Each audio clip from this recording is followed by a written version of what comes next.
비금융 공기업의 부채를 합산한 공공부문 부채가 820조 원을 넘은 것으로 나타났습니다. 고객정보 유출 사태를 일으킨 국민카드와 롯데카드, 농협카드가 17일부터 3개월간의 영업정지에 들어갑니다. 재정비 등이 마비된 지방자치단체의 파산을 선고하는 제도가 올해 도입됩니다.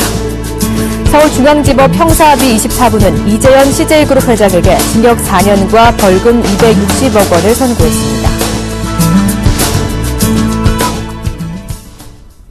시청자 여러분 안녕하십니까? 센 경제 현장의 정혜림입니다. 외국인과 기관의 동반 매수세에 힘입어 코스피 지수가 하루 만에 반등에 성공하면서 1940선 재탈환에 성공했습니다. 코스닥 지수도 7거래일째 연속 상승 기조 이어나가면서 522선까지 안착하며 마무리 지었는데요. 반면에 원달러 환율은 하락 출발을 해서 미 경제지표 부진으로 1063원대에서 하락 마감 지었습니다. 오늘장 자세한 마감 시황 소식 증권부의 조민규 기자 연결해 들어보도록 하겠습니다. 안녕하십니까? 안녕하세요. 네, 외국인이 현물시장과 선물시장 동반 순매수하면서 지수 상승을 이끈 하루였습니다. 오늘장 마감 시황 소식 자세히 전해주시죠. 네, 코스피 지수가 외국인과 기관의 동반 매수에 힘입어 상승 마감했습니다. 14일 코스피 지수는 전날보다 0.69%, 13.32포인트 오른 1940.28의 거래를 마치며 열흘 만에 1940선 고지에 올라섰습니다. 전날 옵션 만기 부담과 한국은행의 기준금리 동결로 하락 마감했던 코스피 지수는 장 초반 개인들이 매수세에 힘입어 상승 출발했습니다. 이후 장중 개인이 매도세로 돌아서기는 했지만 외국인이 매수폭을 확대하고 기관이 뒤를 받치면서 상승 마감했습니다. 이날 개인은 278억 원 순매도한 반면 외국인과 기관은 각각 104억 원, 128억 원 매수 우위를 나타냈습니다. 업종별로는 전기가스업이 2.49% 오른 것을 비롯해 운수창고와 운송장비, 기계 등이 상승했습니다. 반면 통신업은 1.27% 내렸고 의약품도 0.33% 하락했습니다. 시가총액 상위 종목들은 대부분 강세를 보였습니다. 현대중공업이 3.06% 올랐고 한국전력도 2.36% 오르며 오름세를 나타냈습니다. 현대차와 현대모비스, 기아차 등 이른바 현대차 3인방도 강세를 보였습니다. 하지만 SK하이닉스와 SK텔레콤은 1% 이상 하락했습니다. 지수가 열흘 만에 1940포인트 회복했습니다. 향후 증시 전망이 또 궁금해지는데요. 전문가들은 어떻게 내다보고 있습니까? 네, 열흘 만에 힘겹게 코스피 지수가 1940선을 회복했지만 전문가들은 아직 추세적 상승을 기대하기는 어렵다고 보고 있습니다. 이은택 동부증권연구원은 지수 하단엔 주가 순자산 비율 1배 수준인 1850포인트라는 지지선이 있지만 상단 역시 국내 기업들의 실적 부진이라는 한계선이 여전히 존재하는 상황이라며 모멘텀 부재로 상승 출구가 보이지 않으면서 거래대금도 크게 줄고 있다고 진단했습니다. 실적 모멘텀이 당분간은 가시화되기 어렵기 때문에 일단은 대외 변수에 따라 코스피의 향방이 결정될 것으로 보입니다. 이 연구원은 다음 주에 발표될 중국의 2월 무역수지와 미국의 2월 경제지표를 주목할 필요가 있다며 중국의 경제지표가 좋을 경우 통계의 신뢰성에 대한 시장의 의문이 수그러들고 중국 경기에 대한 낙관이 자리 잡으면서 국내 증시의 호재가 될 것이라고 말했습니다. 19일 진행되는 미국 중앙은행 주요 인사들의 연설 및 연방공개시장위원회 의사로 공개 역시 양적 완화 축소와 관련된 불확실성을 키울 수 있어 주목해야 한다는 지적이 나옵니다. 네.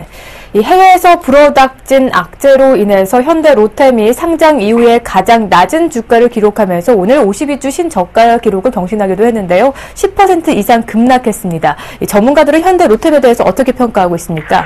네, 현대 롯데미 우크라이나에 수출한 고속철의 운행 전면 중단으로 급락했습니다. 현대 롯데는 14일 전거래일보다 10.35%, 3,100원 하락한 26,850원을 기록하며 52주 신저가로 추락했습니다.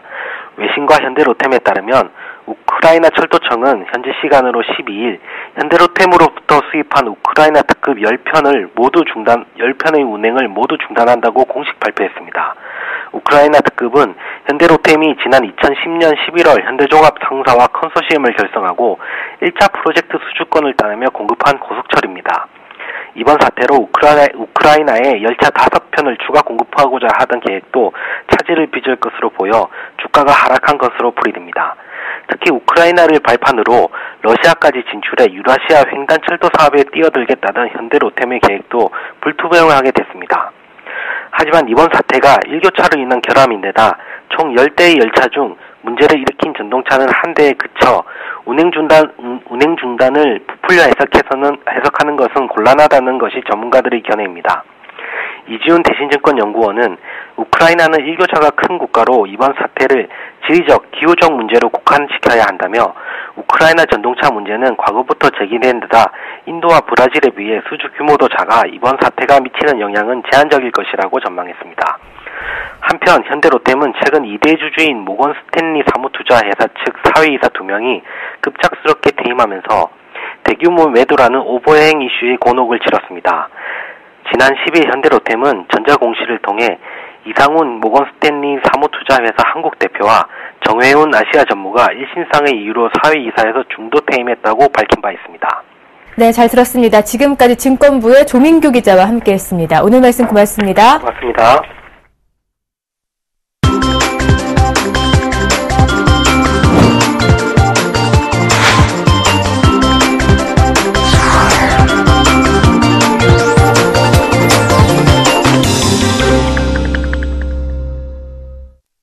오늘의 주요 뉴스입니다.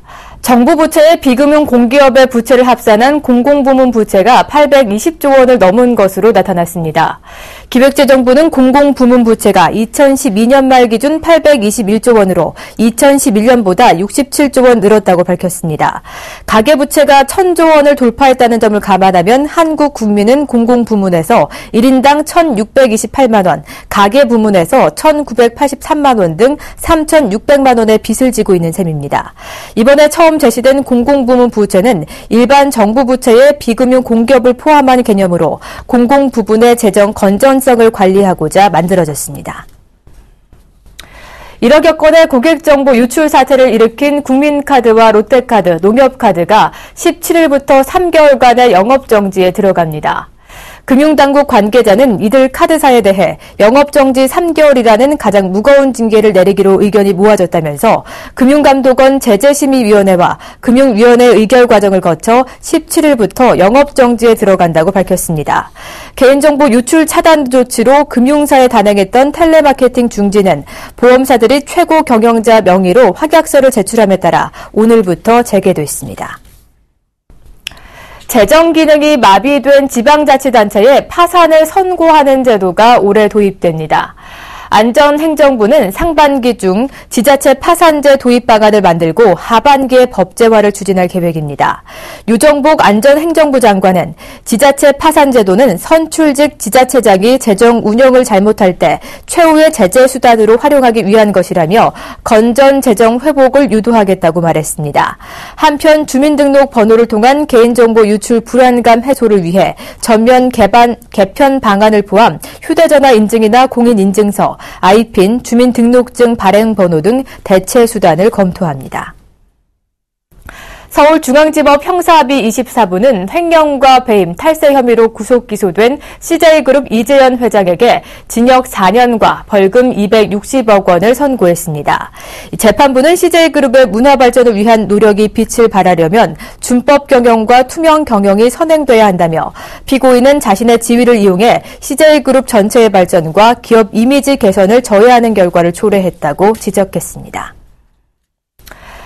최근 국내 공안 입찰 면세점 입찰을 두고 뒷말이 무성합니다. 정부 규제에 해외 면세점 기업 자회사인 운영자로 선정되는 등 외국계 기업만 배불리는 엉뚱한 결과를 초래했기 때문인데요. 이런 와중에서 제주국제공항 출국장 면세점 운영자 입찰이 오늘 있었다고 합니다. 자세한 소식 생활산업부 안현덕 기자 연결해 들어보도록 하겠습니다. 먼저 결과부터 궁금해지는데요. 결과 어떻게 나왔습니까? 하나그룹 계열사인 하나갤러리아가 국내 면세점계 1, 2위 사업자인 롯데쇼핑과 호텔신라가 빠진 제주국제공항 출국장 면세 입찰에서 최종 운영자로 결정됐습니다. 13일 한국공항공사가 제주국제공항 출국장 면세점 입찰을 시행한 결과 하나갤러리아의 자회사인 하나타임월드가 유효 입찰업체 5곳 가운데 가장 높은 241억 5천만 원을 적어내 사업자로 선정돼 향후 5년간 면세점을 운영하게 됐습니다.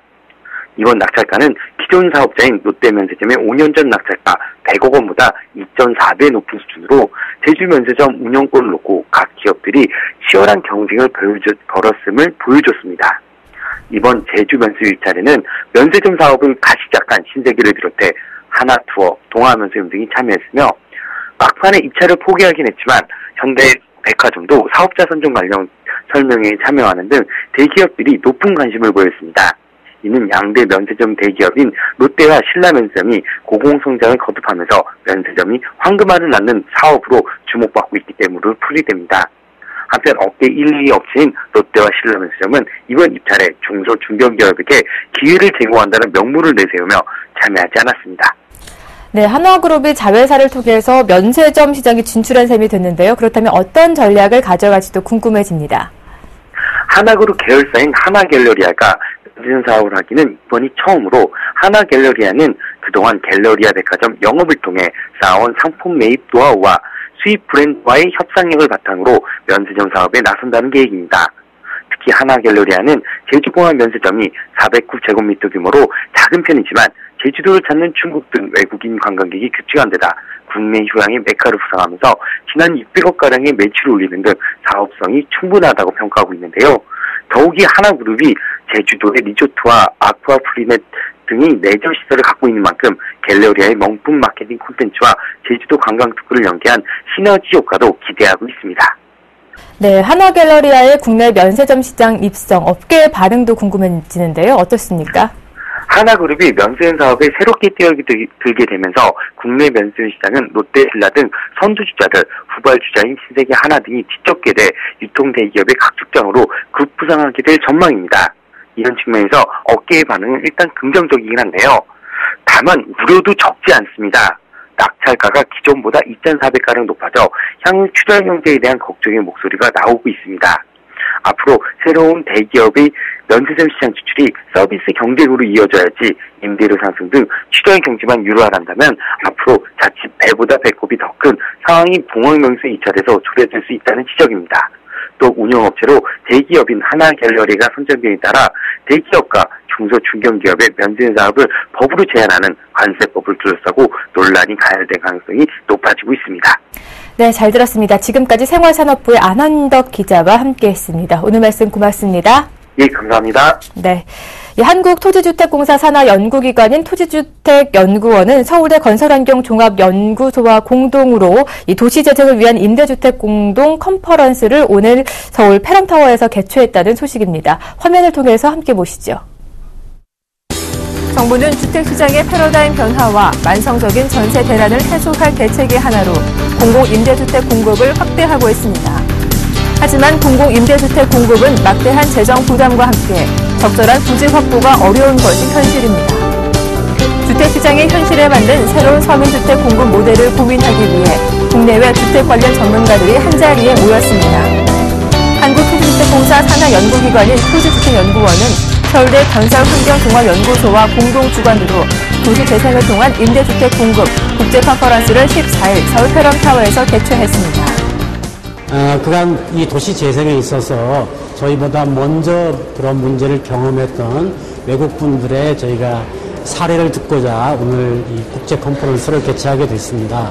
그래서 도시 내에 있는 유휴 토지를 사용한 경험이 있는 일본, 홍콩, 프랑스, 영국의 그런 경험을 들으면서 저희가 보고 또 저희들의 그 사안을 보면서 이 전문가들의 의견을 들어보는 그런 좋은 기회가 될 것으로 생각합니다. 오늘 컨퍼런스에서는 프랑스, 영국, 일본, 홍콩의 전문가와 장현수 동국대학교 교수 등 국내외 전문가들의 발제와 함께 하성규 중앙대학교 명예교수의 참여로 종합토론이 진행됐습니다. 대규모 신도시 개발의 후퇴와 급속한 도시 슬럼화 등 국내 주택시장 변화에 따른 서민주택 공급 정책 현황을 진단한 한편 도시재생 방식에 의한 주택 공급의 새로운 방향을 모색하는 심도 있는 논의의 장이 됐습니다.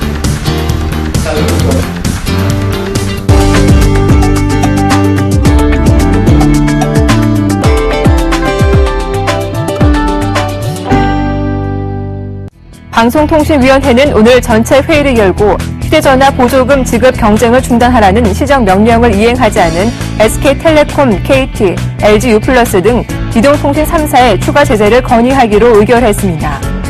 방통위는 미래창조과학부에 이통 3사에 대한 제재를 요청할 계획입니다. 미래부는 방통위가 전달한 부당 보조금 지급 자료를 검토하고 전기통신사업법에 따라 허가 취소, 영업정지, 과징금 등 처분을 결정할 방침입니다. 대우조선해양은 품질 경영에 총력을 기울입니다. 대우조선해양은 매월 두 번째 화요일을 품질의 날로 정해 전사적 노력을 기울이기로 했습니다. 생산 부문은 불량률 최소화율을 위한 전생 선포 등 철저한 품질 관리, 설계 부문은 오류를 최소화하기 위한 구체적인 목표치를 세웠습니다. 대우조선해양 관계자는 앞으로도 품질 관련 프로그램을 내보내는 등 품질의식 고취를 위한 캠페인을 지속적으로 펼칠 것이라고 말했습니다. 빙그레는 남양주 공장에서 발생한 암모니아 가스 유출 사고와 관련 피해 신고센터를 개설해 보상 절차를 진행합니다. 빙그레는 이건영 대표이사 명의로 사고로 돌아가신 고 도양환 씨와 유족분께 깊은 애도를 표한다며 부상한 직원과 피해를 당한 지역 주민에게 깊은 사과의 말씀을 드린다고 밝혔습니다. 빙그레는 사고로 입은 피해를 배상하는 데 최선의 노력을 기울여 나가겠다며 피해자와 유족, 지역 피해 주민과 조속한 협의를 진행해 나가겠다고 강조했습니다. 빙그레는 암모니아 유출로 인한 지역 주민 피해와 관련해선 신고센터를 개설, 보상 절차를 진행할 방침입니다. 조한일 한국전력공사 사장은 산업, 주택, 교육용 등 분야별로 전기요금 원가 책정 부분을 본격적으로 들여다보겠다고 밝혔습니다. 조 사장은 전기요금 원가는 단순하게 볼 문제가 아니고 실제 원전, 송전탑 건설에 따른 갈등 처리 비용, 유연탄 과세 등 여러 가지 요소를 고려해야 한다고 강조했습니다. 이는 원가 산정을 제대로 해 전기요금을 현실화해야 한다는 의미로 풀이되고 있습니다. 센 경제 현장 오늘 준비한 소식은 여기까지입니다. 시청해주신 여러분 고맙습니다.